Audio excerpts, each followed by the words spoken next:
కానీ అధికారులు మాత్రము ఎక్కడైతే నిజంగా కంజెస్టెడ్ రోడ్స్ ఉంటాయో అక్కడ చేయమని ప్రభుత్వ పరంగా కానీ పైనుంచి ఆదేశాలు వస్తే అలా చేయాలి. కాకపోతే వీళ్ళు ఎక్కడ అనిపిస్తే అక్కడ మాత్రం అడ్డగోలుగా చేస్తున్నారు అనేది నా అభిప్రాయం. అందుకనే నేను ముఖ్యమంత్రి గారి దృష్టికి తీసుకెళ్తాను. ఎందుకంటే రోజు వ్యాపారం చేసుకుంటే వాడు ఆ రోజు కష్టపడి సపోజ్ రోడ్డు మీద పొద్దున్న ఇడ్లీ బండి పెట్టుకుంటాడు.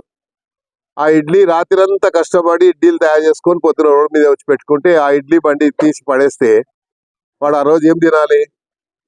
ఒక ఇన్సిడెంట్ జరిగింది. ముఖ్యమంత్రి గారు మొట్టమొదటిగా సీఎం అయినప్పుడు మాదాపూర్లో ఏదో క్యాంటీన్ ఉండే లేడీది, ఏం పేరు, కుమారి ఆంటీది కూడా ఇట్లాగే చేస్తే ముఖ్యమంత్రి గారు ఏం చెప్పారు? ఆమె జోలికి పోవద్దని చెప్పారు. సో అలాగే ఇక్కడ కూడా ఎవరి దగ్గరికి జోలికి పోవద్దని మేము చెప్తున్నాం. ఎందుకంటే వాళ్ళు రోజు వ్యాపారం చేసుకునే వాళ్ళు. ఒకవేళ అలా పాలసీ కింద తీసుకుంటే సిటీ మొత్తంలో అయితే మీరు ముందు ఓల్డ్ సిటీ నుంచి మొదలు పెట్టండి. ఓల్డ్ సిటీలో ఎక్కడెక్కడ ఉన్నాయి అలా మీరు చేయండి. మీకేమి ఇబ్బందులు కలగకుంటే మా దగ్గర కూడా ఇబ్బంది లేకుండా నేనే చెప్తా వాళ్ళకి. కాబట్టి ఇది చేయొద్దని నేను చెప్తున్నాను. ఎందుకంటే దీనివల్ల ప్రభుత్వానికి చెడ్డ పేరు వస్తుంది.